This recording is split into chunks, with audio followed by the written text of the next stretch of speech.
ang mga kwento ng pag-ibig, kwento ng buhay at kwento ng pag-asa dito sa Barangay Love Stories. Love Stories.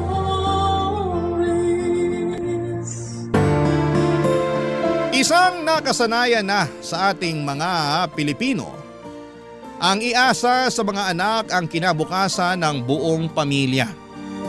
Hindi man lahat pero naman na ang ugaling ito para sa ilan. Ikaw kabarangay, iaasa mo ba sa kamay ng iyong anak ang magiging kapalaran mo at kinabukasan? Dear Papa Dudut, magandang araw po sa lahat. Ako nga pala si Bambi, 22 years old. Lumaki sa pamilyang nakasanayan na ipinapasa sa mga anak ang responsibilidad ng kinabukasan ng lahat. Hindi lang pala kinabukasan kundi pati na rin ang mga utang ng mga magulang. Walang pwedeng umangal na anak. Ito ang batas na dapat naming sinusunod. 3 kaming magkakapatid. Ang panganay naming si Kuya Leon ay 40 years old at ang ikalawa naman ay si Ate Joy, 30 years old. Si Kuya Leon ang inatasang tumulong at bumuhat sa aming pamilya. Naramdaman niya yon lalo na noong namatay ang tatay namin may 10 taon na ang nakakaraan. Maayos naman ang pasahod kay Kuya Leon, kaya lang ay wala na halos natitira sa kanya dahil napupunta nga madalas ang kinikita niya sa napakalaking utang na naiwan sa amin mula nang namatay si tatay.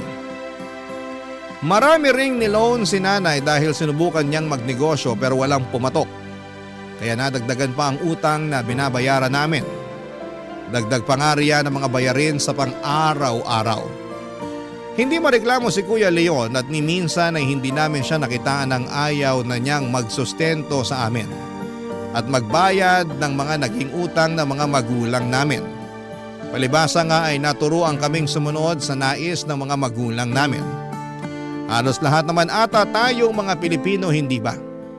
Kaya lang isang araw ay paunti-unting nagbago ang lahat. May nabubutas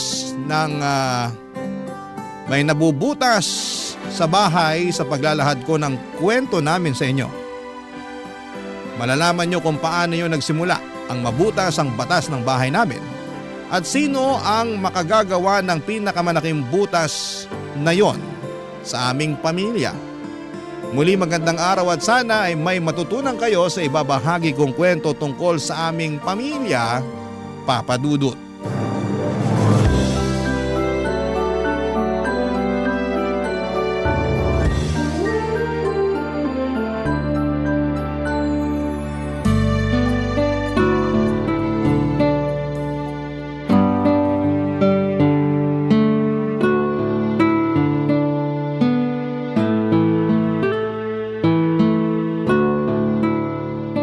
Bambi, pakihilot mo nga mamaya tong likuran at tiyan ko pagkatapos natin maghapunan. Magpatunaw muna kayo, Nay. Saka ko kayo hihilutin. Nako, sa edad ni nanay na 60, baka bukas pa yan matunawan. Baka gusto mong tunawin kita sa mundo. Pag ganitong kinakabag ako, wag mo akong mabiro-biro, Joy ha. Ikaw naman kasi, Ate Joy. Hintayin mo munang matapos ang dalaw ni Nanay bago ka magbiro. Dinadatnan ba si nanay? Naniwala ka talaga, Kuya Leon? Tigilan nyo na nga yung pagbibiro tungkol sa akin. Magseryoso na kayo. May kailangan tayo pag-usapan. Minsan na nga lang ako makakatawa. Biglang seryoso agad ang usapan. Mahihirapan kang tumawa sa mga sasabihin ko. Pag-usapan na lang natin mamaya pagkatapos natin maghapunan, Nay. Gusto ko pa magkaroon ng gana sa kinakain kong bopis. Balik ulit tayo sa pagjo-joke sa dalaw ni Nanay. O kaya kung bakit next year pa siya matutunawan? Magseryoso na, hindi na ako natutuwa. Ay, tungkol na naman po ba to sa pera? Tama ba? Lahat naman tungkol sa pera. Kaya nga sabi ko sana mamaya na lang pag-usapan.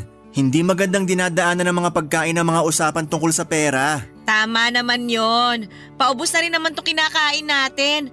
Mas magandang mamaya na lang pag-usapan ng pera. Maiintindihan ng kanin at bopis kung bakit kailangan na natin pag-usapan ito. Sige na nga. Kakagat na kami. Anong meron? Kumuha ako ng lupa sa probinsya ng lola nyo. Ano? May masama ba sa sinabi ko? Bakit kayo kumuha ng lupa nang hindi man lang muna nagsasabi sa amin?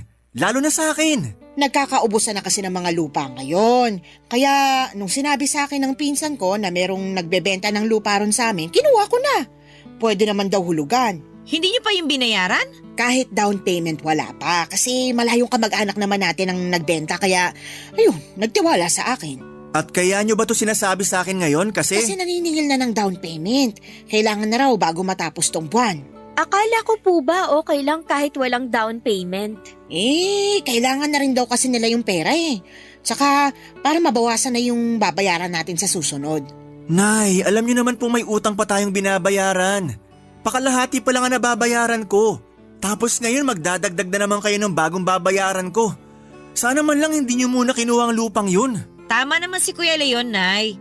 Hindi praktikal na kumuha ng panibagong babayaran ngayon. Mas mainam kung tatapusin muna yung binabayarang utang ni Kuya bago kayo magdesisyon na kumuha ng lupa. Ano bang hindi tama ron? Praktikal nga na kumuha ako ng lupa.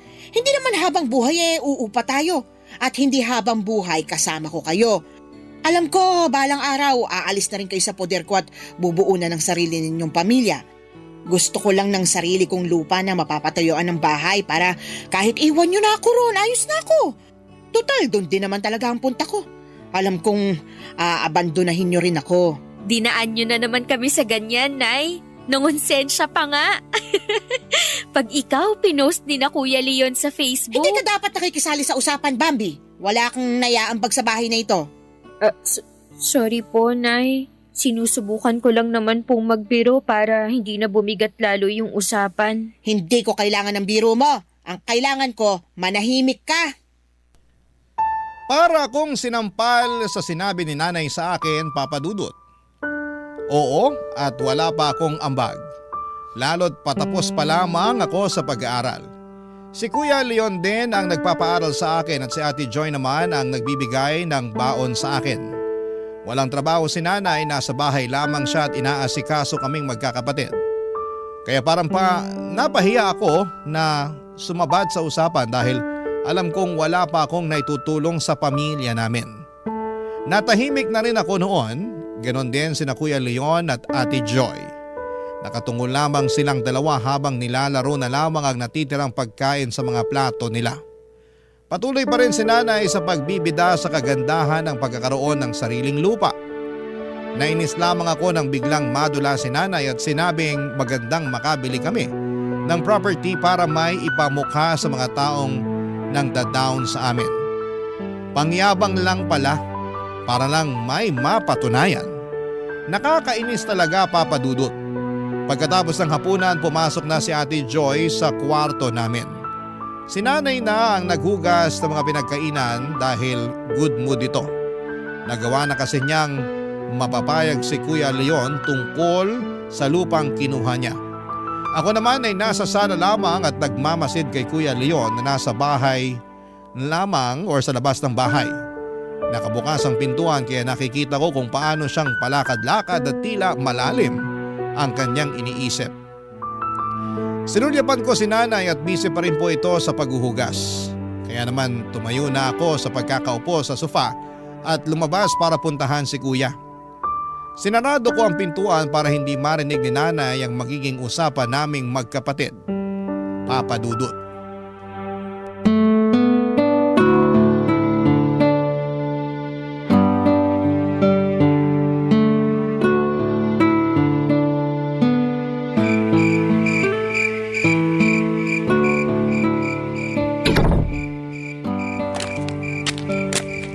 Kuya?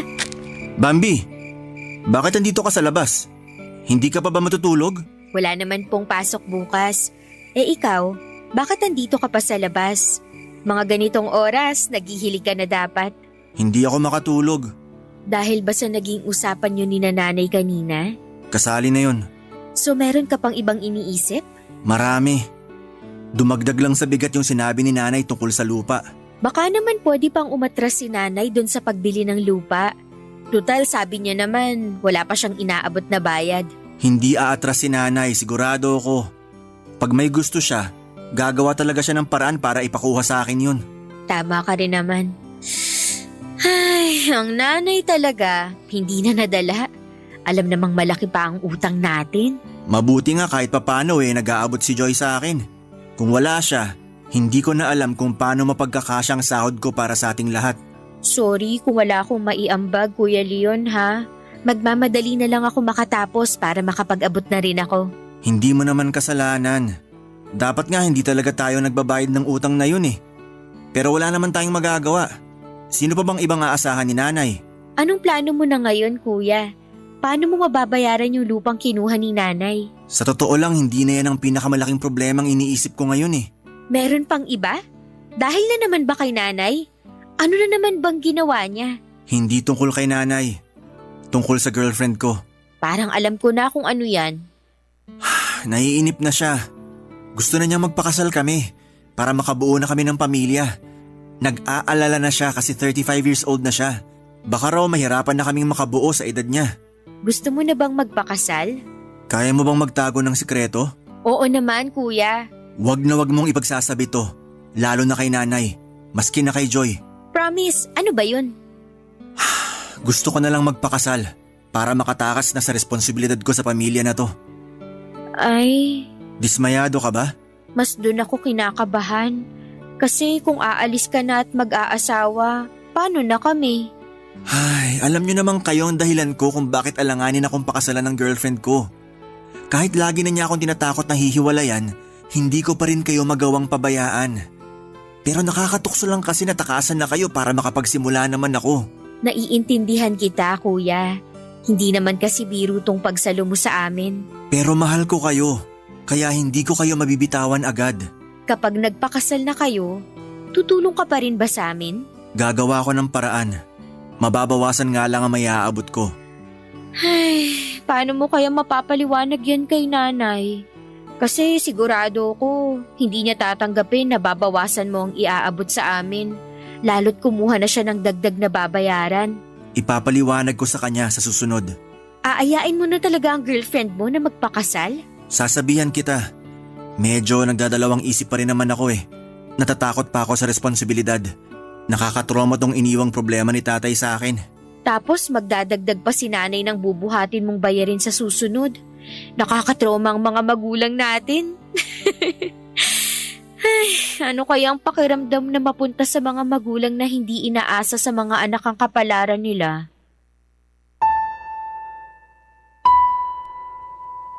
Ano nga kaya ang pakiramdam? Yon ang naging paulit-ulit na tanong ko hindi lang kay Kuya Leon kundi pati na rin sa sarili ko. Aminadong malaki ang inggit ko sa mga kaklase ko, ang mga magulang kasi nila papadudot ni minsan ay hindi humingi ng piso sa kanila. Natahimik nga si Kuya Leon sa naging tanong ko. Sa pananahimik niya ay naramdaman ko ang bigat na dala-dala niya. Kung ang ibang mga magulang ay pinamamanahan nila ng pera at ari-arian ng kanilang mga anak, kabaligtaran naman ang mga magulang namin sa amin. Pinamanahan kami ng mga utang at ibang mga gastusin. Naawa tuloy ako kay Kuya Leon lalo't siya ang panganay at siya ang may pinakamalaking responsibilidad sa amin. Hindi pa nakatulong na siya ang lalaki sa amin. Dahil sa kanyang kasarian, siya tuloy ang inatasan para maging bagong padre di pamilya sa amin. Anong takas niya roon?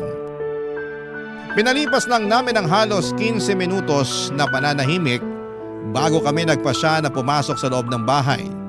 Nadatnan namin si nanay na nakikipag-usap sa kanyang cellphone. Kausap nito ang isang kasamahan niya sa simbahan.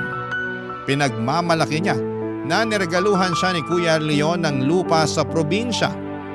Napailing na lamang kaming pareho ni Kuya sa mga narinig namin. Nagpasya na lamang kaming pumasok na lamang sa mga kwarto namin.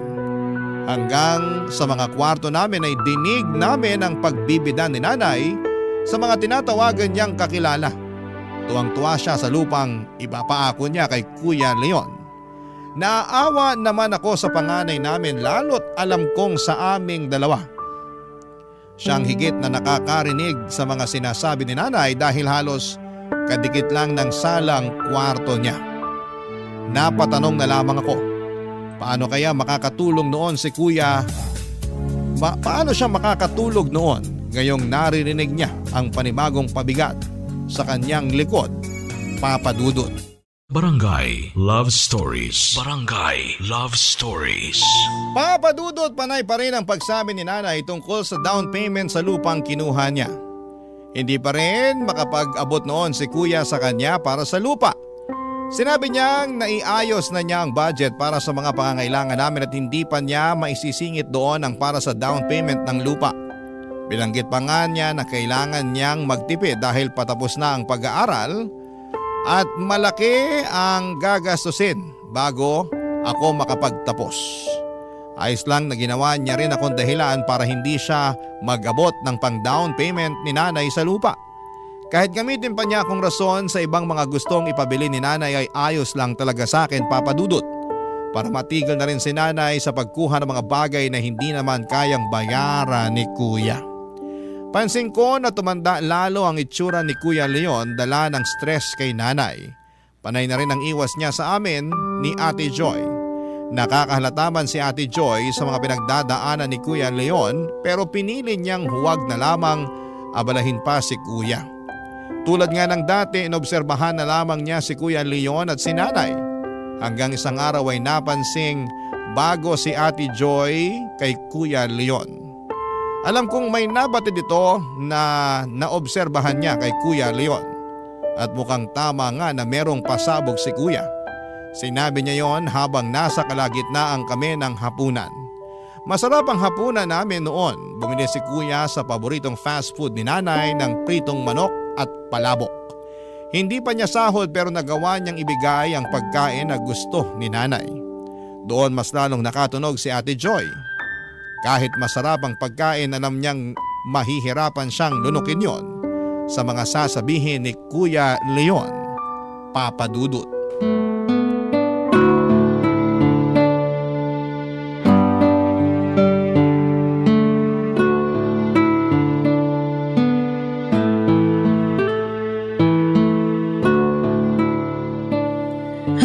Mabuti naman at nakatikim ulit ako ng paborito kong pritong manok. Ang sarap ng gravy. Ang sarap ihalo sa palabok. Iba talaga ang timpla ng fast food na yun, ano? Enjoy na enjoy ka riyan, Naya. Oo naman. Paminsan-minsan lang bumili si Kuya Leon mo ng pagkain sa labas. Ang kuripot kasi. Gusto lagi na magluto na lang ako. Hindi naman kasi praktikal na palagi tayong bibili sa fast food. Tsaka hindi maganda sa kalusugan nyo. Nirason pang kalusugan ko ayaw mo lang talagang pasiyahin ng tiyan ko. Bihira mo nga itong gawin, Kuya Leon ano bang meron? Grabe naman. Iniisip mo bang may iba akong motibo? Nung last time na nilibre mo kami ng pagkain sa labas, binalita mo sa amin na may girlfriend ka na. Ay, naalala ko yan. Nag-away pa tayo nun, Leon. Binigla mo ako Isipin mo, nagnobya ka bigla nang hindi man lang iniisip kung anong magiging epekto nun sa budget natin dito sa bahay. Matagal na yon, Nay. Nairaos ko pa rin naman kayo kahit nagkaroon ako ng girlfriend. Pakiramdam ko nga yung nobya mong madalas na nakikinabang sa ekstrang pera mo. Siyang madalas na pinapakain mo ng pritong manok at palabok. Nakakaselos naman. Siya nga itong nanlilibre sa akin palagi kasi alam niya ang sitwasyon ko rito sa bahay. Ay mabuti naman. Kami lang dapat ang makikinabang sa sahod mo, no? Si nanay talaga, pasmado ang bunganga. Kumain ka na nga lang dyan. Baka mamaya tumigil na si Kuya Leon sa panlilibre sa atin. Sige ka. Baka nga tumigil na rin siya sa pagsusustento sa atin. May gusto sana akong sabihin. Nako, sinasabi ko na nga ba Nagpasya na po kami ng girlfriend ko na magpakasal. Talaga? Matutuloy na? Masaya ako para sa inyo, Kuya. Anong masaya? Hindi mo na naman pinag-iisipan yung sinasabi mo, Bambi. At mas lalong hindi mo pinag-isipang mabuting desisyon mo, Leon. Matagal ko na po napag-isipan to, Nay. 40 na ako. Nasa tamang edad na ako para magpakasal. Ay, kahit 40 ka na, hindi ka pa rin dapat magpakasal. Alam mo namang buhat mo pa kaming pamilya. Gagraduate na tong si Bambi. Hindi mo man lang matiis na wag munang ikasal bago magsuot ng toga tong bunso nyo. Ako na lang po ang gagawa ng paraan sa gastusin sa graduation ko para maikasal na si Kuya. Ilang beses ko bang sasabihin sa'yo, Bambi, na hindi ka pwedeng sumali sa usapang ganito? Kapag hinintay ko bang makapagtapos si Bambi, pwede na ako magpakasal? Paano naman ang lupa na kinuha ko? Paano ng down payment doon? Sinasabi ko naman sa inyo na bitawan nyo na habang hindi pa tayo nakakapaghulog. Bakit ko bibitiwan gusto ko ang lupang yon. Gusto ko na tuloy makuha agad yon dahil dyan sa pagpaplano mong mag-asawa na. Tama lang ang desisyon ko talaga. Iiwan nyo rin ako. Kaya kailangan ko na rin ng sariling lupa para makapagpatayo ng bahay ko. At sino naman ang inaasahan yung magpapatayo ng bahay para sa inyo? Mabuti at sumabat ka sa usapan. Kasi kung ipipilit ng Kuya Leon mo na magpakasal, alam mo na kung sinong kukuha ng responsibilidad niya. Huwag niyo naman sanang idaan sa ganitong usapan, Nay. Kailangan ko bang mangonsensya talaga dahil lang sa pagpapakasal ko? Pinili mo ang iba kaysa sa aming pamilya mo. Kainin ka sana ng konsensya mo. Napatayo na lamang sa hapagkainan si Kuya Leon at naiwan kami ni Nanay at Ate Joy. Tahimik lamang kami ni Ate Joy at inoobserbahan ko si Ate Joy. Hindi niya alam kung ano ang mararamdaman. Hindi niya alam kung ano ang unang mararamdaman at makakaramdam ba muna siya ng sama ng loob dahil ipapasa na sa kanya ang isang bagay na hindi pa siya handa. O makakaramdam siya ng awa kay Kuya Leon dahil matagal na rin namang inako ni Kuya ang lahat ng obligasyon. Binaling ko naman kay Nanay ang atensyon ko pagkatapos kay Ate Joy. Parang hindi na apektuhan si Nanay sa mga emosyon ng mga anak niya na lumabas sa usapang yon. Doon ako nakaramdam ng lungkot. Di hindi ko nga naipagtanggol man lang si Kuya. O di naman kaya ay madepensahan ang sarili ko. Para akong parte lang ng audience noon at hindi dapat makialam sa mga aktor dahil makakasira lamang ako. Nawala na rin ako ng gana sa kinakain at nagpaalam na ako para tapusin ang assignment ko. Sinundan na rin ako ni Ate Joy papasok sa kwarto at naiwan si Nanay na nilalantakan pa rin ng palabok at pritong manok. Sa paglipas pa nga ng mga araw at linggo, biglang nagpasya si Kuya Leon na magsama na sila ng karelasyon niya. Kinabiglan naming lahat yon. Ibig sabihin mas mapapaaga ang pagkaputol ng sustento niya sa amin. Doon ko nga mas lalong nakita ang problemang itsura ni Ate Joy. Ang problemadong mukha niya. Wala na siyang kawala. Alam niyang siya na ang susunod na aako sa responsibilidad sa pamilya. Nang tuluyan na ngang makaalis si Kuya Leon, si Ate Joy ang nagpatuloy sa pagbabayad ng mga gastusin sa bahay at sa mga utang namin. Nakiusap siya kay Nanay na huwag munang magbibigay ng down payment sa lupang kinuha niya dahil naninibago pa ito sa pagbabayad ng mga gastusin sa bahay. Pumayag man noon si Nanay sa kahilingan ni Ate Joy ay kita pa rin naman sa kanya na masama ang loob nito. Mabuti na nga lang daw at malayong kamag-anak ang pinagkuhanan ni Nanay ng lupa kaya hindi pa rin yon binigay sa iba kahit na hindi pa kami nakakapagbayad. Sa paglipas ng mga buwan nanlibre si Ate sa paboritong fast food ni Nanay. Alam ko na ang susunod na mangyayari, Papa Dudut.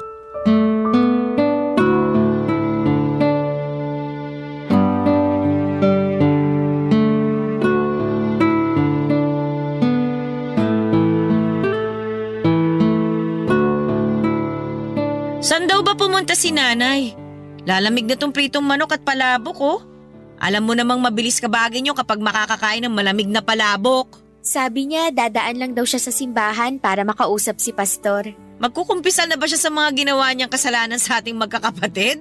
Ikaw talaga, ate. Ang lalim na ng galit mo kay Nanay, ah. Ikaw ba namang biglayin sa mga obligasyon eh? Pero naiintindihan kita. Kayo ni Kuya Leon. Parehas tayo.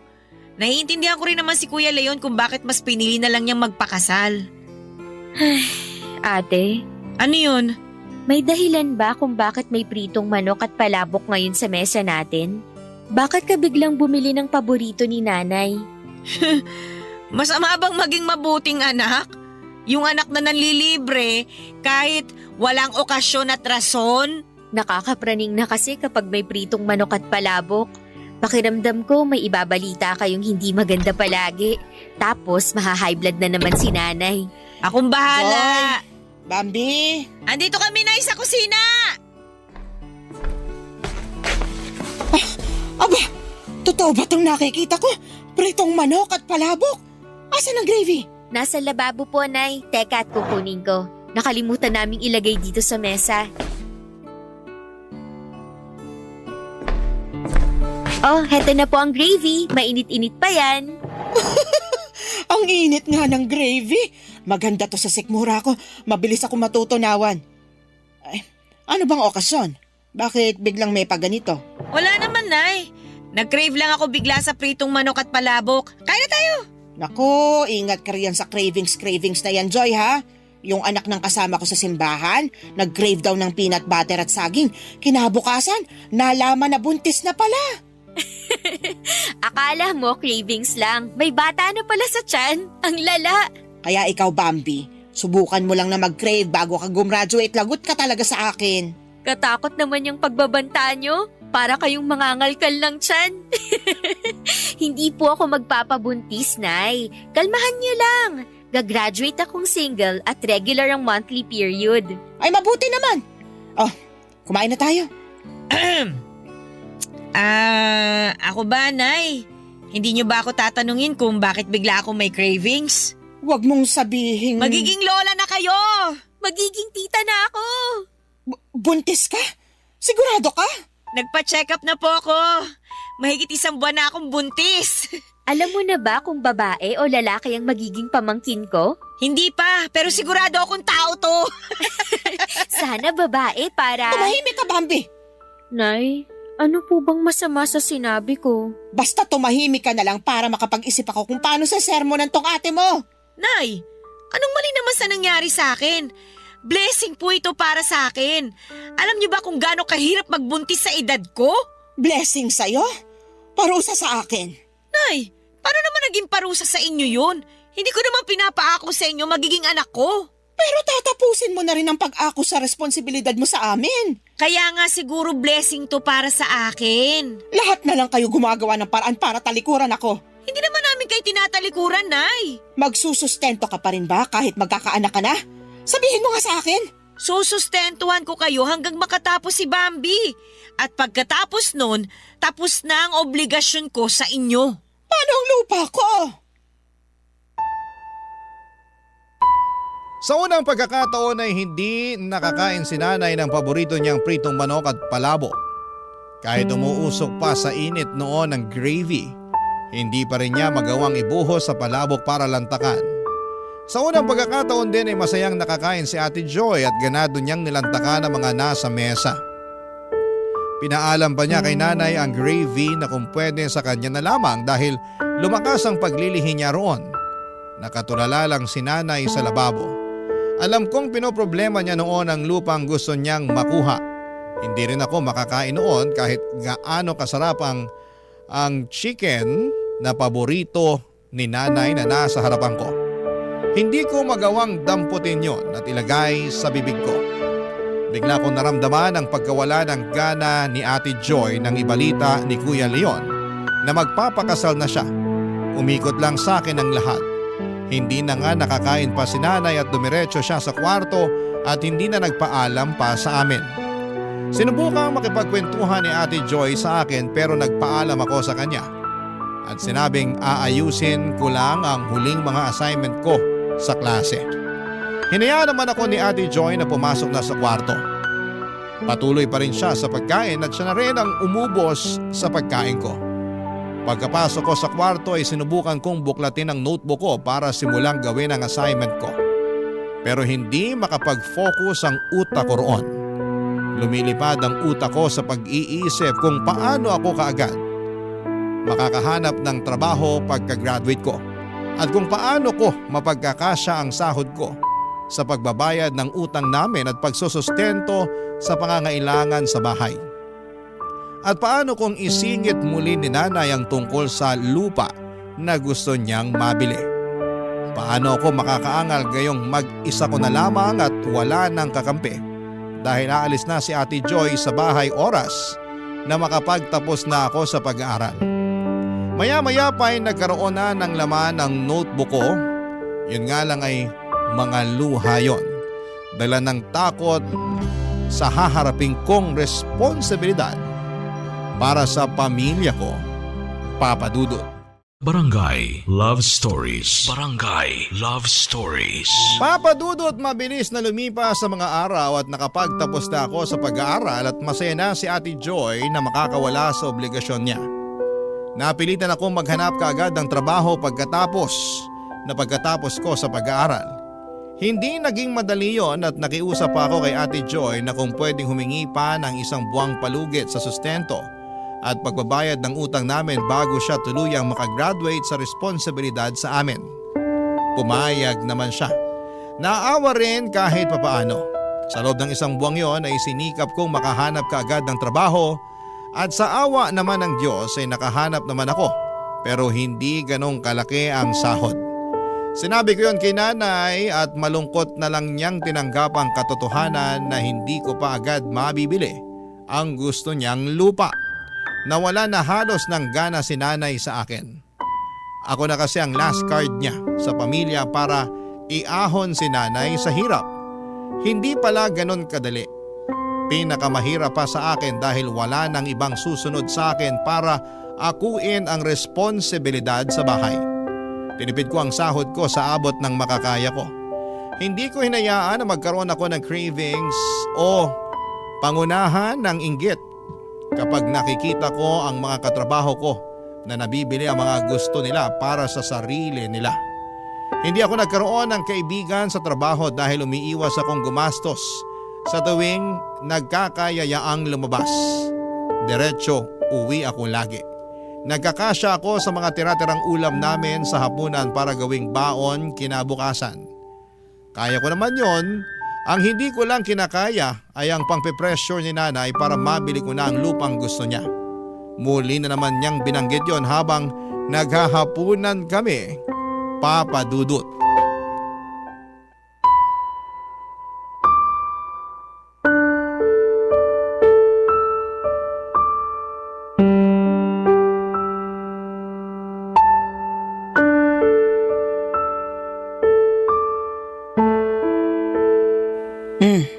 May balita na ba kina Ate Joy at Kuya Leon mo? Hindi pa sila nagre-reply nung last na kinumusta ko sila sa Facebook. Mukhang nakalimot na. Hindi naman po siguro. Busy lang din talaga.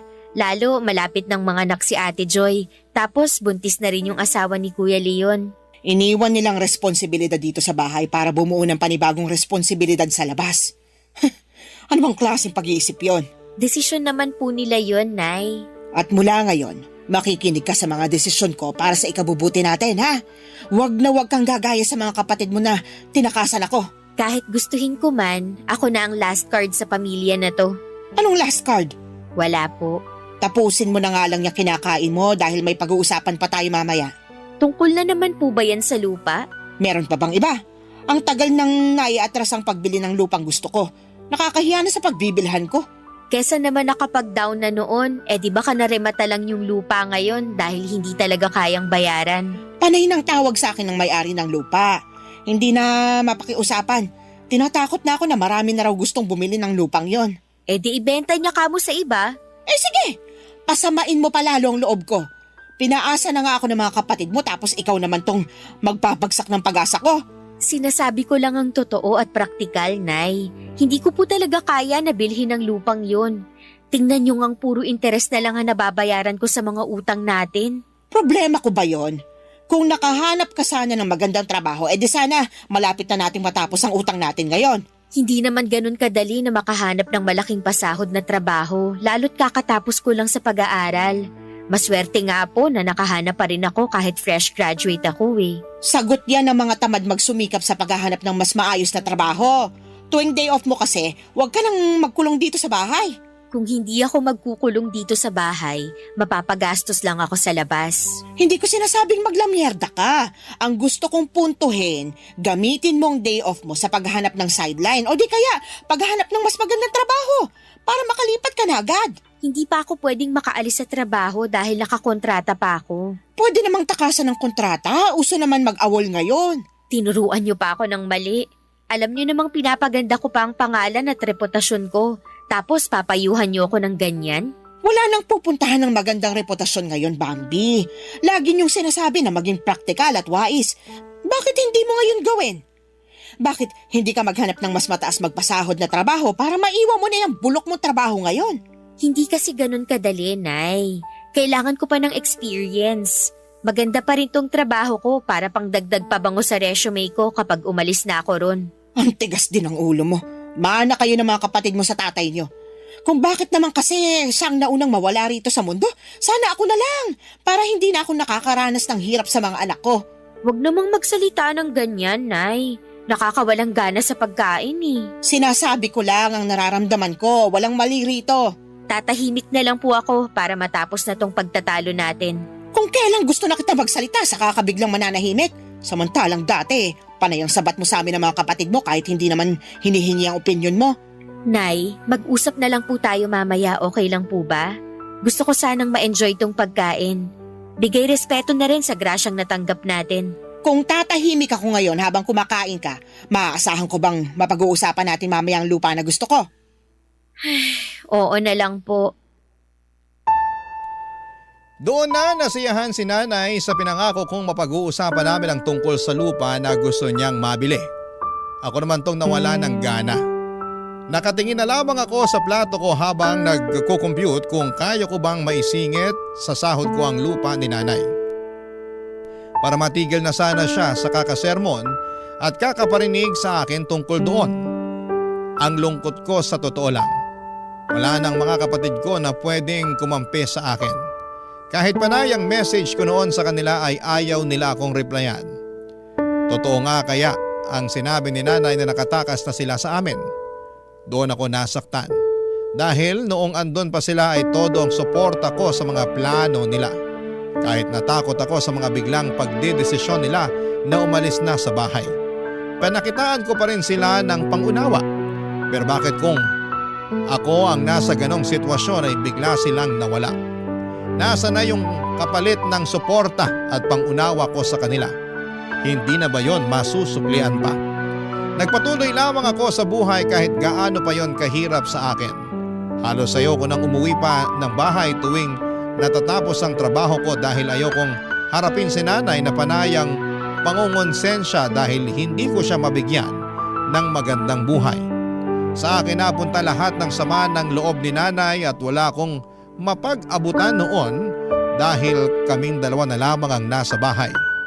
Napagod na akong kumustahin at magpasaklolo sa mga kapatid ko. Hanggang isang hapon, nagulat na lamang ako nang bigla silang dumating sa bahay. Wala noon si nanay dahil nasa simbahan pa ito. Mukhang sinadya nilang pumunta kung kailan hindi nila maaabutan ang aming ina, Papa Dudut.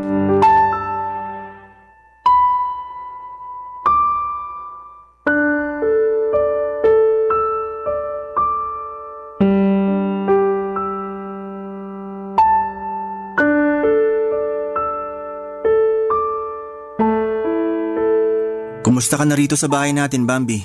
Mabuti naman at nagawa niyo pa akong kumustahin. Nakita mo naman siguro sa mga post ko sa Facebook. Busy talaga ako. O sige, Nangayayat ka. Nagkasakit ka ba? malapit na. Huyog mo namang ipanalangin. Wag no? Kasi kung hindi, walang ibang aasahan si nanay. Kawawa naman siya. Kaya nga kami pumunta rito para tulungan ka. Nakapag-usap na kami ni Kuya Leon sa sitwasyon mo. Alam naming nahihirapan ka na. Hindi niyo alam kung gaano kahirap tong sitwasyon ko ngayon.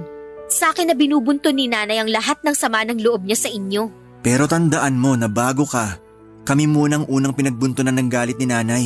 Kami ang unang inasahan niya sa lahat. Pero ako na ang huli at mas malaki ang pressure na to sa akin. Sorry kung umabot ka sa ganito ha. Wala namang may gusto nito eh. Kaya tumakas kayo. Oo, tumakas talaga kami. Kasi gusto namin magkaroon ng sarili naming buhay. Gusto naming ma-enjoy yung pinaghihirapan namin. At ako, wala akong karapatang gumaya sa inyo? Wala akong karapatang ma-enjoy ang pinaghihirapan ko? Kaya nga kami nandito para tulungan ka sa sitwasyon mo. Tutulungan niyo na ba akong magbayad sa mga utang natin? Mag-aambag na ba kayo sa lupa na gusto ni nanay? Yan ang malabo. Alam mo naman ngayon pa lang kami nakakabawi sa lahat. Eh di wala rin naman pala kayong maitutulong sa akin. Bakit pa kayo pumunta rito sa bahay? Bakit niyo pa sinabi na tutulungan niyo ako? Matutulungan ka namin sa ibang paraan.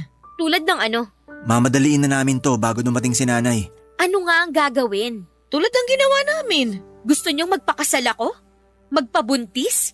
Eh wala nga akong oras para magkaroon ng karelasyon. Natatakot pa nga akong magpaligaw kasi baka makihati ako sa gastos kapag nakipag-date ako.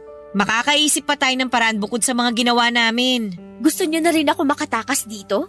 Nakokonsensya man kami kay nanay, pero mas nakokonsensya kami sa'yo.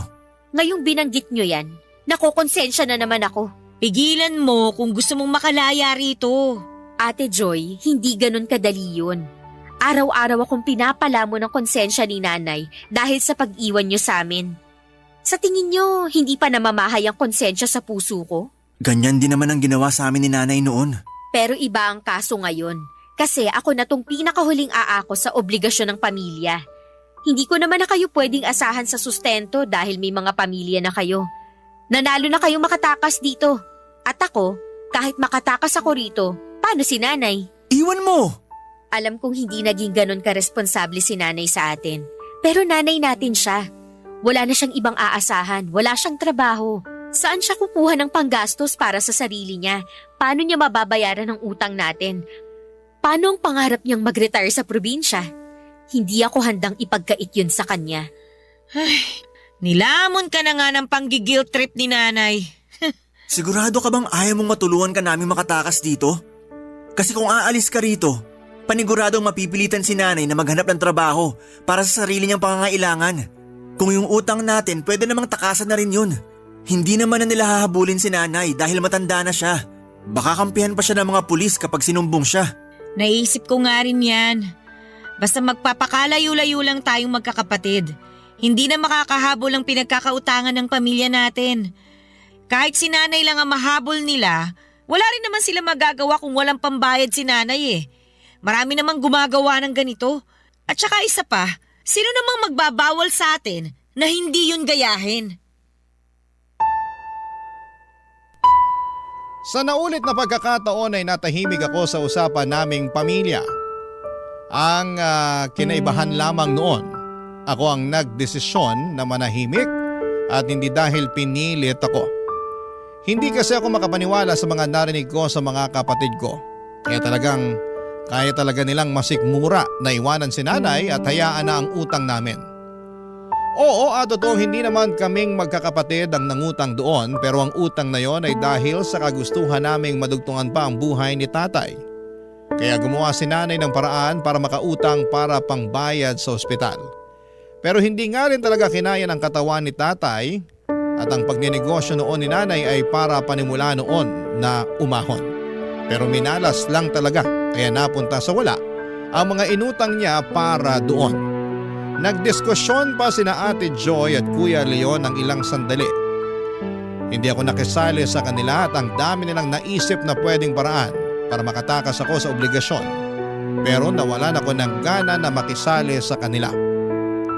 Napansin nila ang pananahimik ko at sinabi nilang lumabas muna kami at kumain sa paboritong fast food ni nanay. O-orderan daw nila ako ng pritong manok at palabok. Libre na raw nila para makakain naman daw ako ng masarap. Ipagti-take out din nila si nanay para maibalita ko na rin daw ang plano ko na kumalas sa obligasyon. Kampante sila na makakapag-isip sila ng magandang dahilan para tuluyan kong abandonahin si nanay. Hindi pa rin ako umiimik. Inayaan ko lamang silang magsalita at nang matapos ang usapan ay inasahan nila na may mapipili na akong rason para talikuran ang obligasyon sa pamilya namin. Hindi na nila ako hinatid pa uwi pero tinotoo nila na pinag-take out ako ng pritong manok at palabok para kay nanay. Nakapatong lamang yon sa aking hita at ramdam ko ang init ng mga pagkain yon habang lulan ako sa jeep.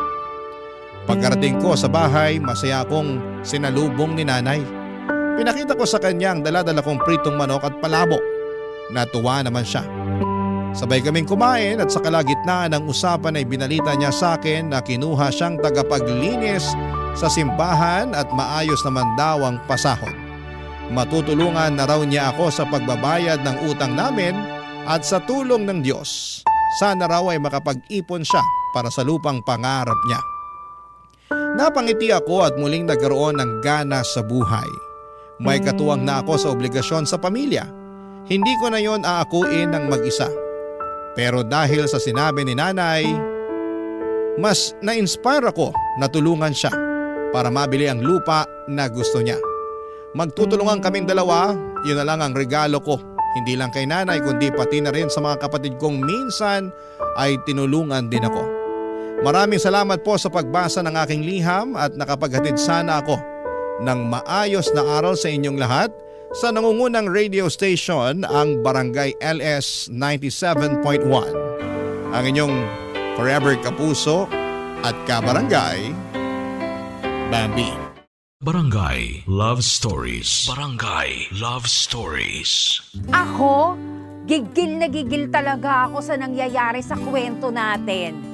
O ikaw, kabarangay, kumukulo rin ba dugo mo? Pwede kang mag-iwan ng comment sa ating comment section.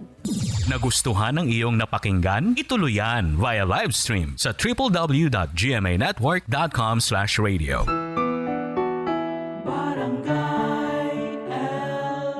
In Mega Manila, 97.1. Forever! Ang mga kwento ng pag-ibig, kwento ng buhay at kwento ng pag-asa dito sa Barangay Love Stories. Love Stories.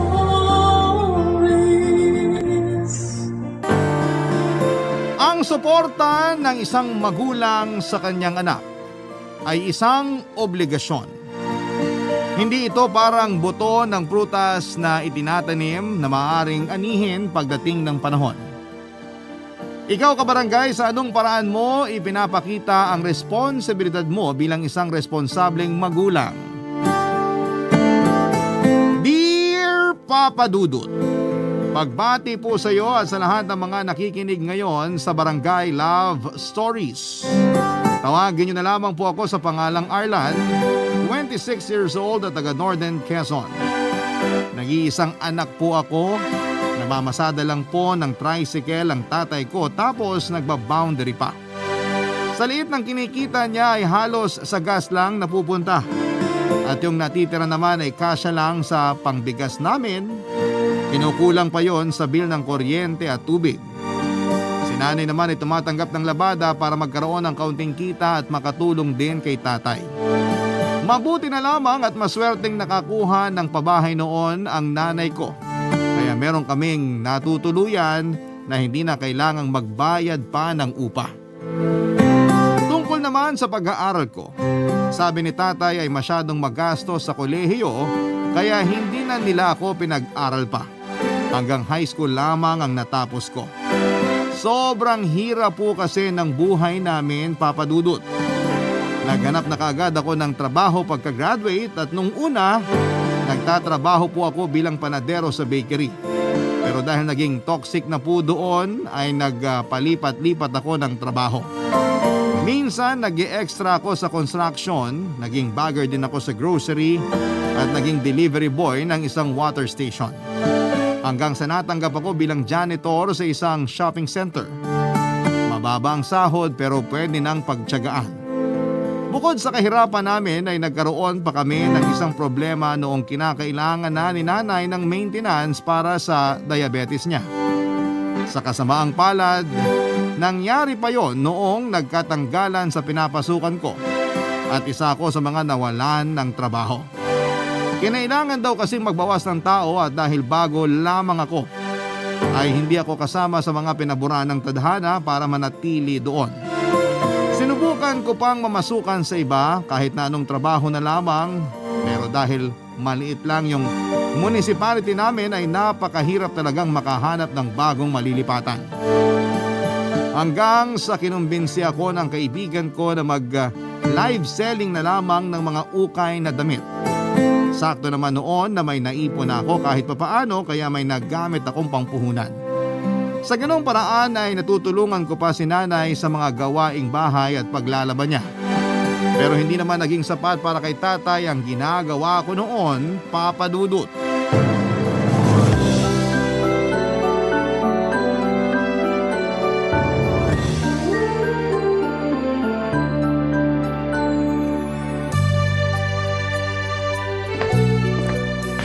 Oh, kumusta naman ang pamamasada mo kanina?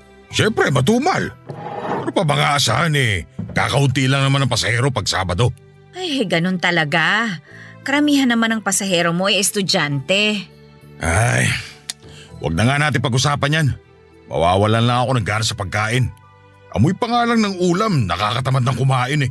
Huwag ka na ngang magreklamo dyan. Magpasalamat na lang tayo na may nakahain dito sa mesa. Ay, kailan pa tayo makakatikim na masarap-sarap na ulam? Mukhang araw-araw na talaga tayong ganito. Huwag ka ngang maingay dyan. Mamaya marinig ka pa ni Arlan.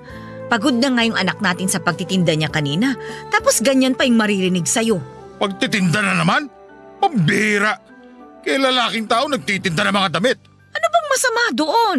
Marangal naman yung trabaho niya. Nandun na nga tayo sa marangal. Pero ang tanong, nakakabuhay ba ng pamilya? Aba, paano pa siya makakapag-asawa kung ganyan lang ang trabaho niya? Baka kahit diaper ng bata, hindi na siya makabili. Tumigil ka na nga dyan. Ginagawa ng anak natin lahat ng kaya niya para makaraos tayo. Pareho kayo. Pero sadya lang talaga na mahirap makahanap ng maayos na trabaho dito sa atin. Nahihirapan siya kasi ginusto niya yon. Pwede naman siya magtrabaho sa Maynila. Pero mas ginusto niya pang magtinda. Sus, akala mo naman kadali-dali ng buhay sa Maynila. Oo nga't mas mataas ang pasahod doon. Pero halos kada galaw pera. Ang mahal pa ng renta sa mga tutuluyan niya. Baka kahit magkatrabaho pa siya doon kakaunti lang din yung maipapadala niya dito sa atin. Mas mabuti na yon. Kesa naman patinda-tinda lang siya. Para siyang hindi lalaki niyan eh. Ay nako, tumigil ka na. Malaki naman yung kinikita ng anak natin kung tutuusin na. Pero alam mo naman na may maintenance ako, hindi ba? At halos doon na lang napupunta lahat ng pera niya. Kaya magpasalamat ka na lang na may nauulam pa tayo kahit sardinas. Paano nga yung utot ko? Amoy sardinas na din. Ang laki naman ang problema mo. Alam mo, madali lang naman ang solusyon dyan. Kung ayaw mo ng sardinas, ay di bumili ka ng sarili mong ulam. Tapos ang usapan.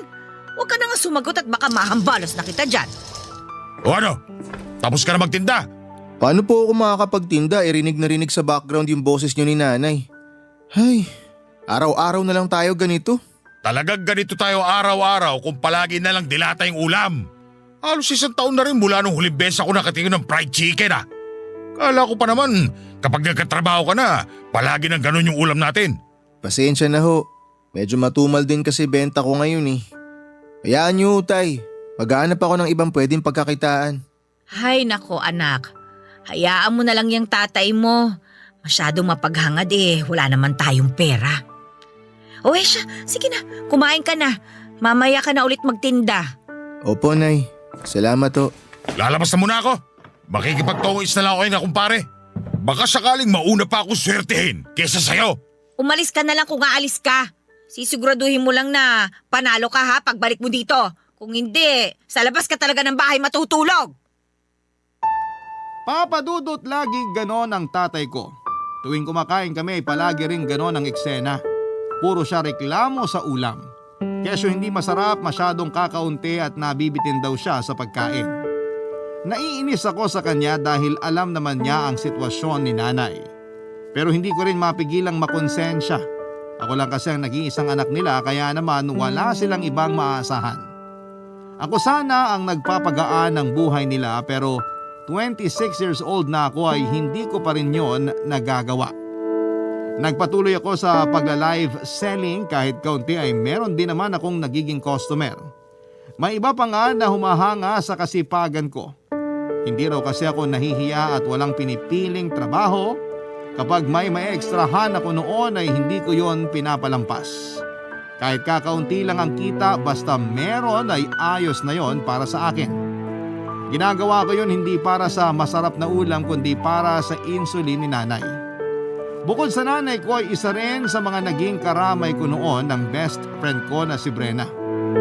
Maganda siya Papa Dudut, medyo bilugan ang mga mata niya, maikli ang buhok at chubby ang katawan. Pero kahit matagal na kaming magkaibigan, ni minsan ay hindi talaga kami nagkagusto sa isa't isa. Halos magkapatid na ang turingan naming dalawa at hindi ko nga akalain noon na meron pala talagang platonic friendship. Hindi siya nahihiyang sabihin sa akin na may gusto siya sa isang lalaki. Sa akin din siya madalas naglalabas ng sama ng loob kapag nagkakaroon sila ng magulang niya ng hindi pagkakaunawaan.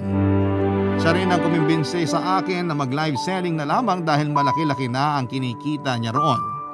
Solid naman ang samahan namin kahit nag-aaway din kami kung minsan. Pero kung kami ay kaibigan lang talaga ang tingin sa isa't isa, taliwas naman yon sa iniisip ng tatay ko, Papa Dudut.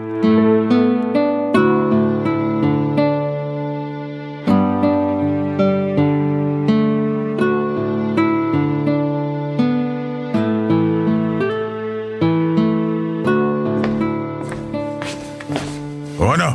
Nakalis na ba yung kaibigan mo? Kaalis lang po, Tay. Bakit pinapapasok mo siya sa kwarto mo ng kayong dalawa lang? Po?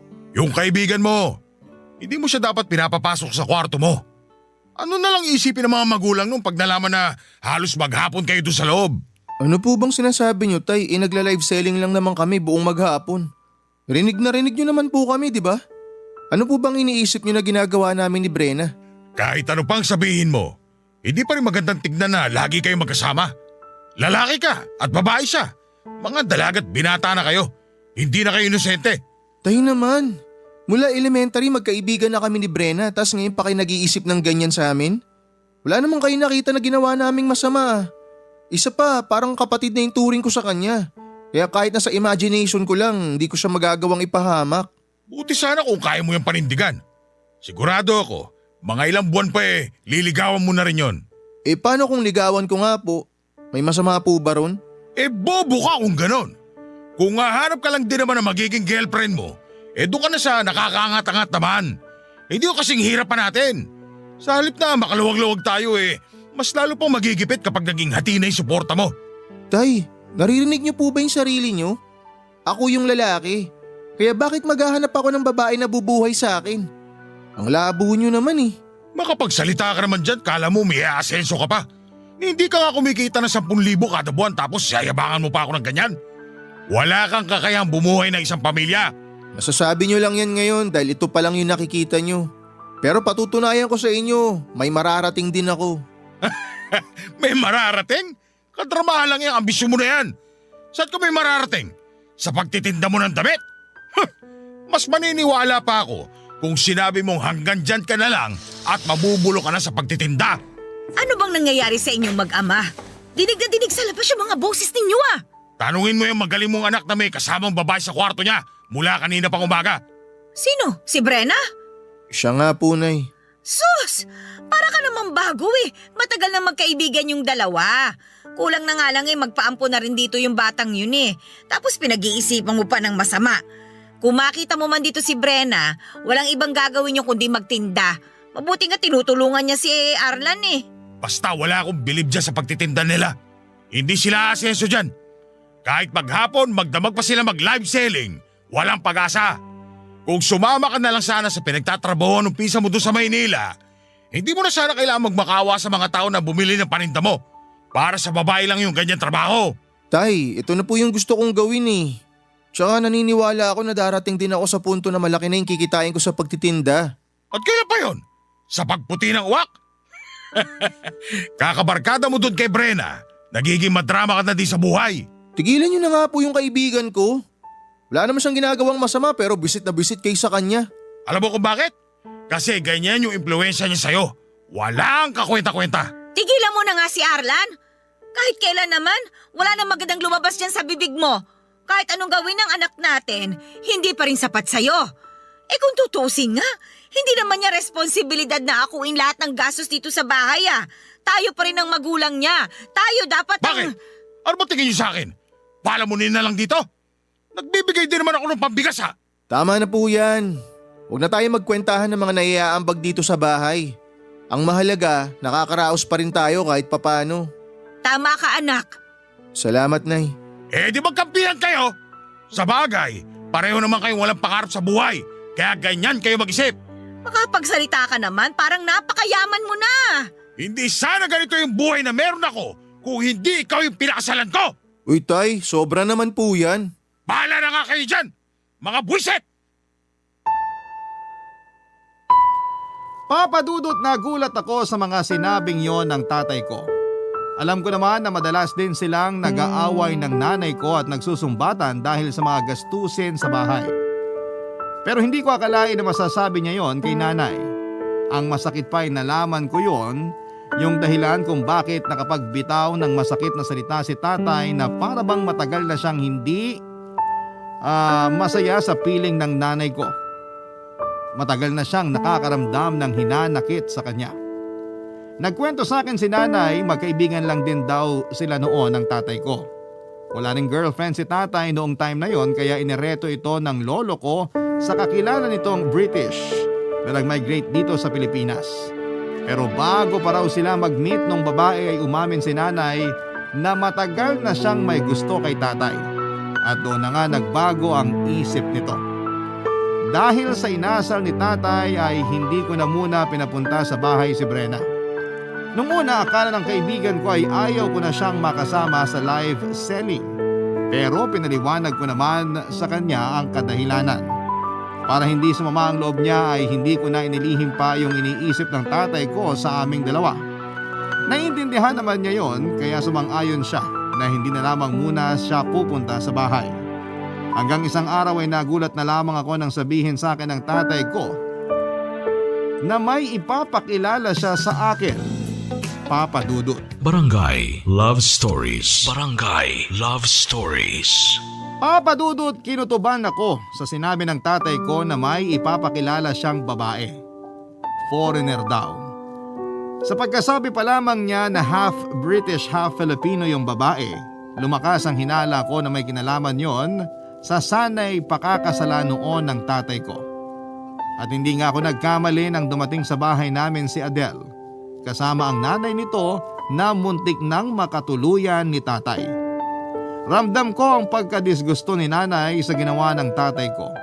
Pero para naman hindi kami magmukhang bastos, ay maayos niyang hinarap ang mga bisita namin. Napilitan na rin siyang makisama dahil sabi naman niya ay isang gabi lang yung mangyayari. Bagamat hindi nag-uusap, sa tinginan pa lamang ng mga magulang ko ay alam ko na may namumuo ng tensyon sa pagitan nila. Papa Dudut, ang masakla pa, nagustuhan agad ako ni Adele kaya nahirapan ako na dumistansya sa kanya. Si tatay naman ay pabor na pabor sa nangyari gaya ng inaasahan ko.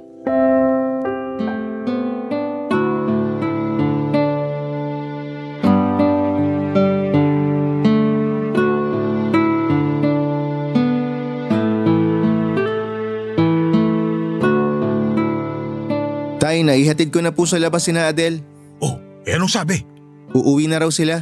Yun lang? Wala ka na ibang sinabi sa kanya? Wala na po. Ano po ba dapat yung sasabihin ko sa kanya? Anak nang, hindi ka talaga nag-iisip. Dapat inaya mo lumabas o tinanong mo man lang kung kailan siya babalik dito. Bakit ko naman gagawin yun, Tay? Hindi niyo po ba nakita kung gaano sila kayaman?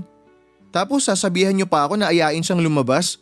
Sa budget pa nga lang natin dito, kinukulang na yung kinikita ko tapos makikipag-date pa ako sa isang babaeng mapera. Bobo! Aayain mo lang siyang lumabas, pero hindi ko yung magbabayad. Napakahina talaga niyang kukote mong lintika. Ano ka ba naman?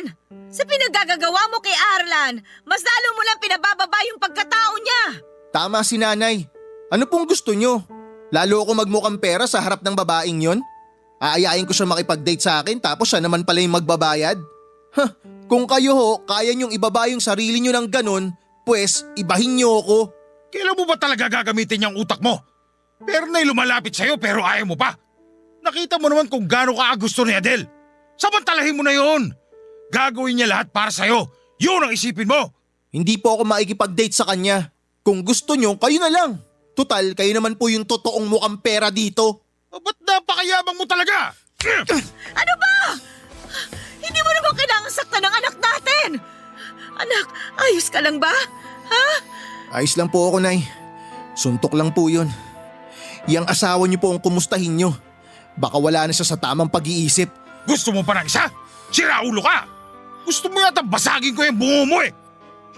Sa bagay, kahit naman basagin ko yan, wala rin namang mawawala.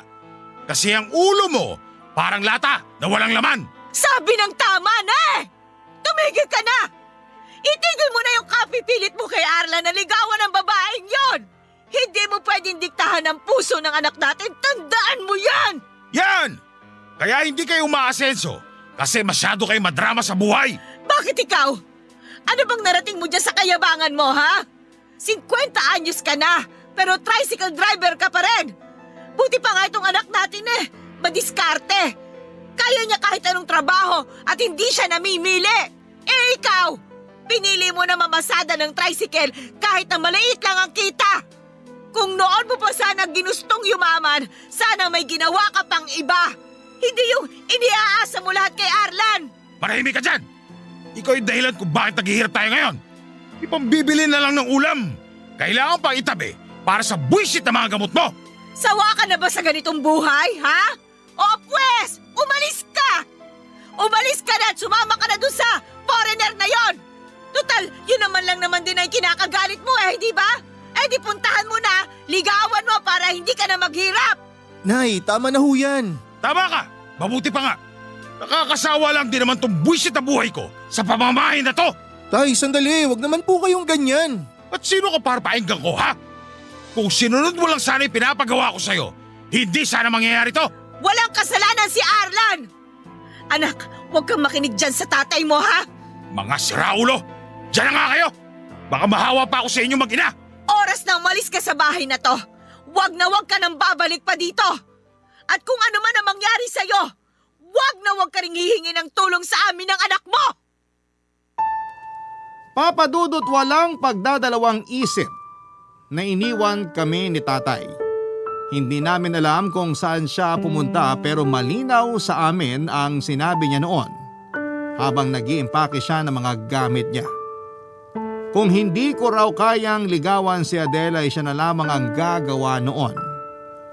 Hindi nga namin alam ni nanay kung si Adele o yung nanay nito ang kursunada ng tatay ko. Batid ko na sobrang nasaktan si nanay sa ginawang yun ni tatay. Ilang araw ko siyang nahuling nakatulala at minsan naman ay hindi siya sumasabay sa akin tuwing kumakain. Nalulungkot din naman ako noon pero mas lamang yung galit na nararamdaman ko para sa tatay ko. Pero sa kabila ng sitwasyon namin ay hindi ako nagpatinag, Papa Dudut. Nagpatuloy ako sa pagla-live selling para sa panggamot ni nanay sa tulong na rin ni Brenna. Hindi niya ako iniwan sa mga panahong halos sumuko na ako sa pinagdaraanan ng pamilya ko. Hanggang sa dumating yung araw na tila sinagot na nga ng Panginoon ang mga dalangin ko. Umayon na ang tadhana sa akin. 2 buwan mula nang iwan kami ni tatay ay unti-unting nagbago ang buhay namin ng nanay ko.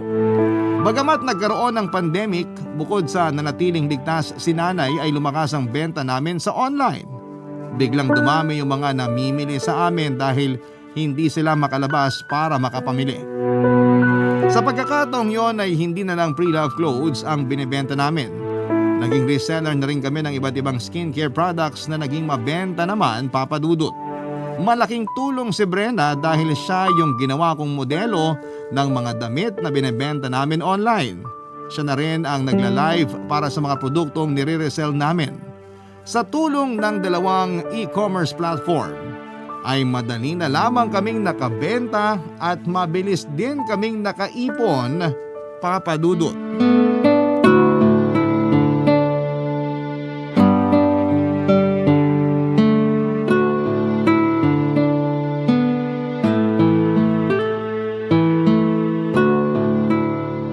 Nag-end na ako ng live. Ano, pa-deliver na lang tayo ng lunch? Ikaw, pero pwede rin naman ako magluto. Totoo? Oo, bakit? Duda ka ba sa talent ko sa pagluluto? Ilang beses ka na nakatikim ng luto ko ah. Uy, hindi ah. Wala akong sinabi. Di ba, Nay? Wala po akong sinabi. Oo nga, anak. Hay nako, mabuti pa. Ako na lang yung magluluto para sa inyong dalawa. Marami pa kayong ipapak na item. Okay lang po ba, Nay? Baka napapagod na po kayo. Kalilinis niyo lang po nitong bahay eh. Oo nga po, Nay. Tapos eto kami na magagaling mong mga anak nagkakalat na naman. Nako anak, ayos lang ako. Mas gusto ko nga yung may ginagawa ako eh. Para kasing nanghihina ako kapag maghapon lang ako nakaupo. Kaya sige na, hayaan nyo nang ipagluto ko kayo. Sige na nga po, Nay. Baka magtampo ka pa mamaya eh. Alam ko kung anong pantanggal ng tampo ni Nanay. At ano naman yun? Secret! Sa amin na lang hinauna yun. Ah, ganun. Kayo na yung magkakampi. Sige lang. Pag umorder ako ng pizza mamaya, Huwag kayong hihingi ah. Paano ka o-order? Nasa akin yung cellphone mo. Oo nga pala, peram nga muna. Kung ayoko. Akin na kasi Brenna. Ayoko. Tulungan mo muna si nanay sa pagluluto. Ako na lang muna magpapak dito. Ay, sige na nga.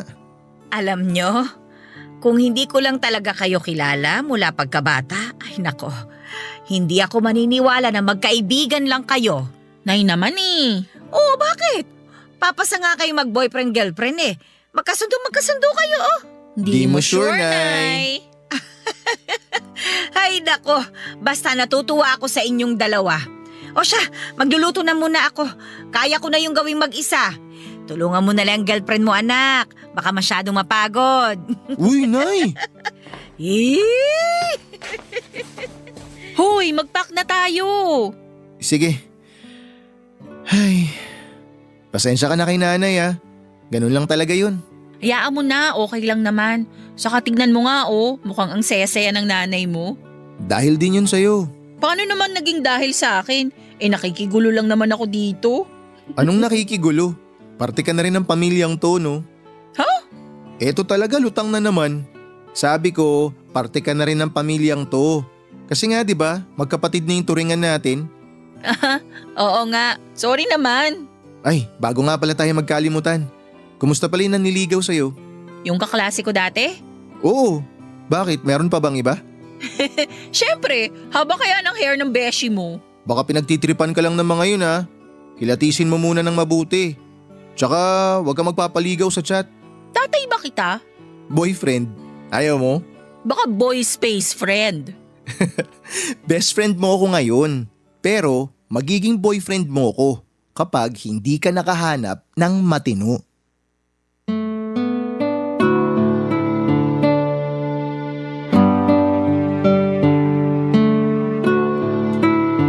Papadudot, kahit pabiro ko lang yung sinabi kay Brenna ay hindi nakaligtas sa akin ang pagngiti niya.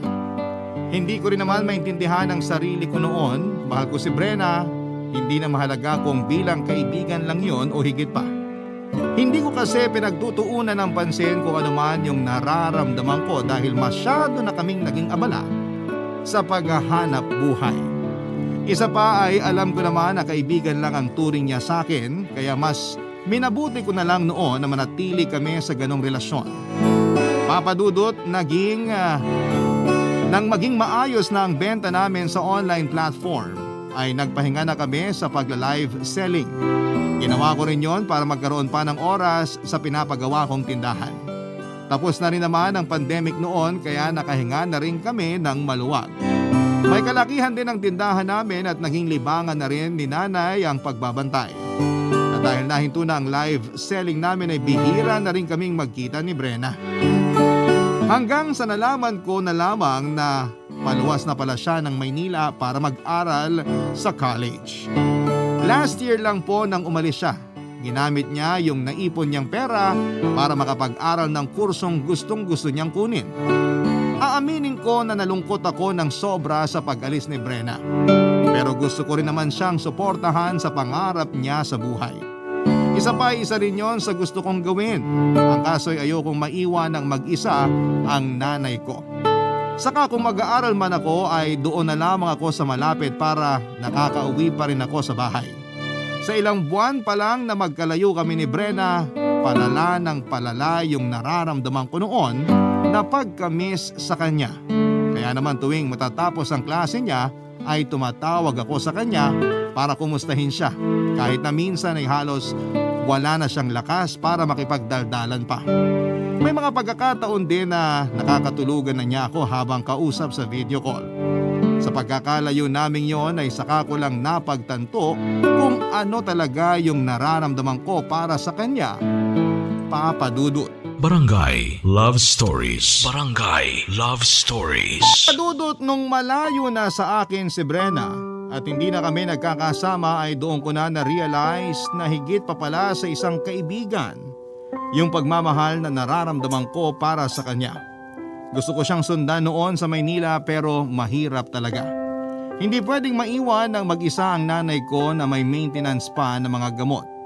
Pero hindi rin naman pwedeng hindi ko masasabi sa kanya yung totoo kong nararamdaman. Tinanong ko si Brenna kung kailan siya makakauwi sa amin sa probinsya. Baka kasi maisipan niyang magbakasyon pero matagal pa raw yon. Ayos lang naman sana pero habang tumatagal ay mas lalong lumalabo yung chance na mapagbigyan niya ako sa plano kong ligawan siya. Baka kasi maunahan pa ako ng mga bago niyang kaklase at kaeskwela. Nakakahiya man pero inaya ko si Brenna para sa isang date. Sa pagkakataong yon ay nagpaalam ako kay nanay na luluwas muna ako ng Maynila. Isang araw lang naman akong nawala noon at para lang yon sa date namin ng best friend ko. At ganito nga po ang nangyari sa date na yon, Papa Dudut.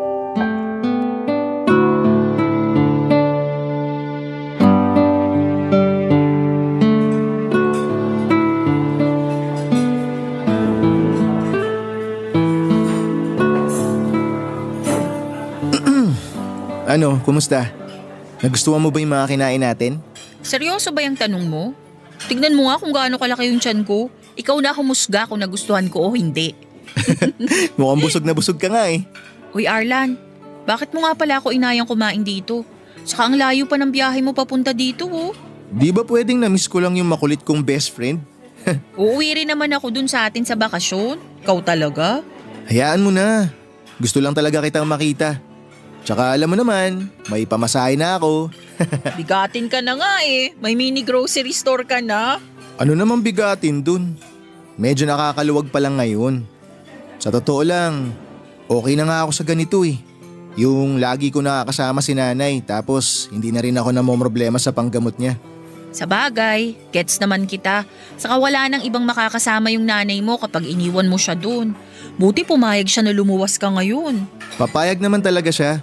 Gusto nga niya na mag-aral din ako dito eh pero ako lang yung may ayaw. Ayoko kasing iwan siya na mag-isa eh.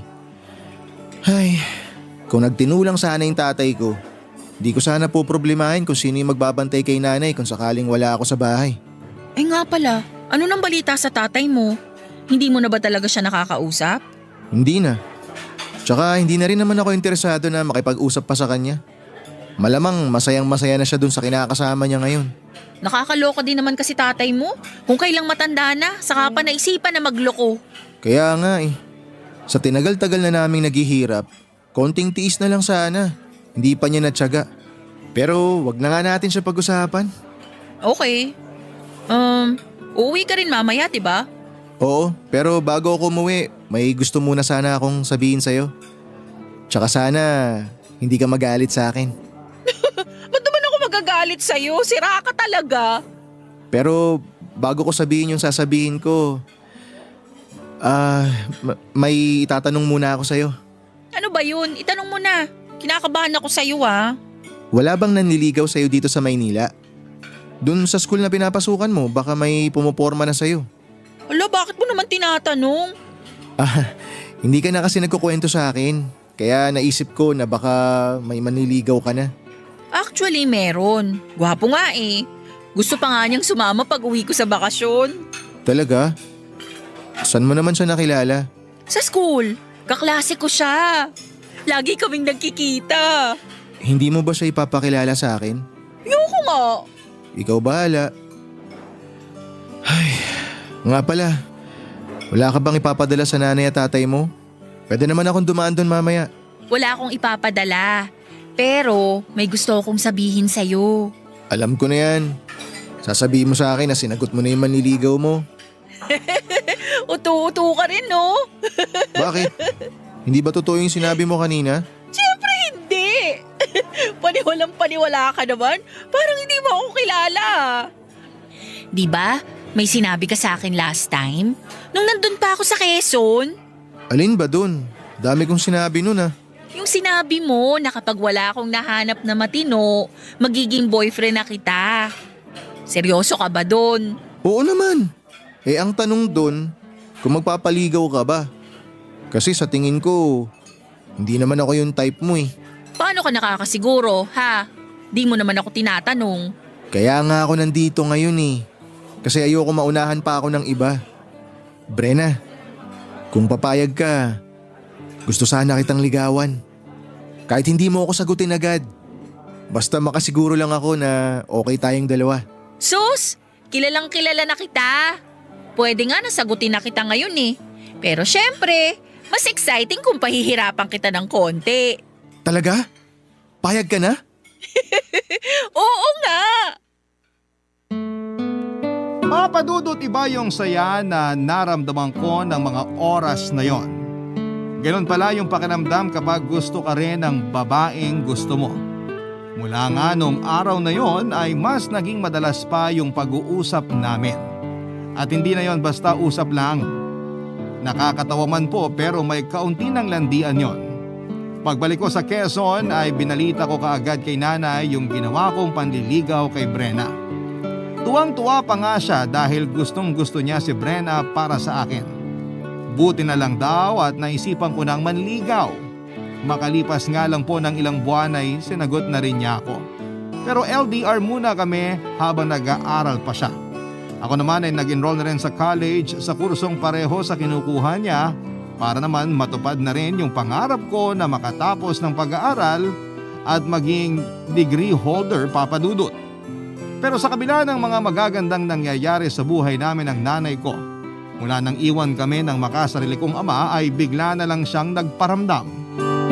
Pinuntahan niya kami sa bahay at sinubukang makipag-ayos kay nanay pero nagmatigas ito at sinabing ako na lamang ang kausapin. Nanumbalik ang matinding galit na nararamdaman ko sa kanya noong basta na lamang niya kaming iniwanan na parang wala kaming halaga sa buhay niya, Papa Dudut.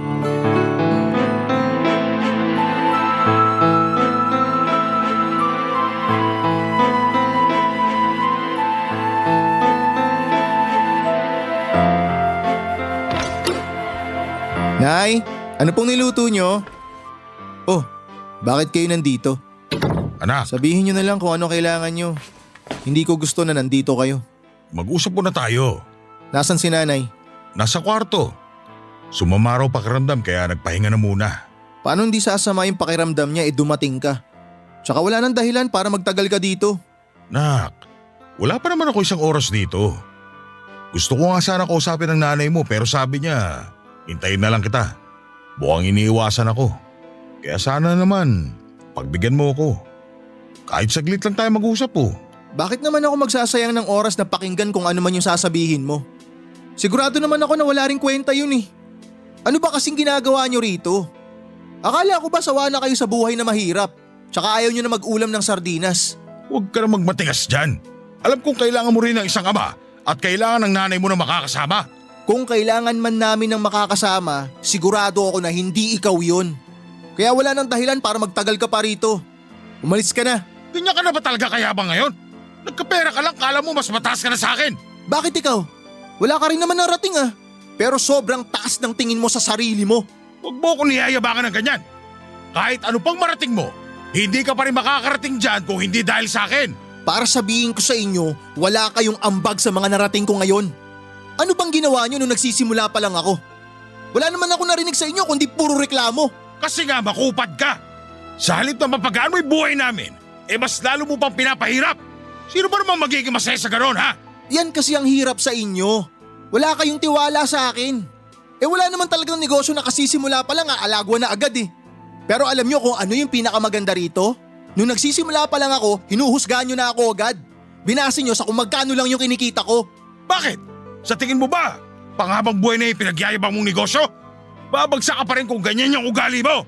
Hindi ko kailangan ng opinyon nyo. Umalis na kayo rito. Nakabulahaw na kayo ng mga kapitbahay.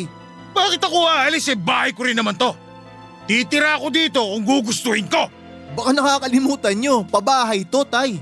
Wala kayo ni isang kusing na inambag para maipatayo to. Pero sige, sa inyo na tong bahay. Hindi kami maghahabol. Baka di pa kayo makatulog eh. Pwede naman kaming lumipat ni nanay. Kaya ko naman padugtungan yung grocery para may matutulugan kaming dalawa. Para hindi na namin kailangan pang magtiis na kasama ka. Walang aalis sa bahay na to. At sino naman kayo para diktahan ako? Mula nung umalis kayo rito at mas piniling sumama sa kung sino para lang matakasan yung kahirapang nararanasan natin, tinanggap ko na wala na akong ama.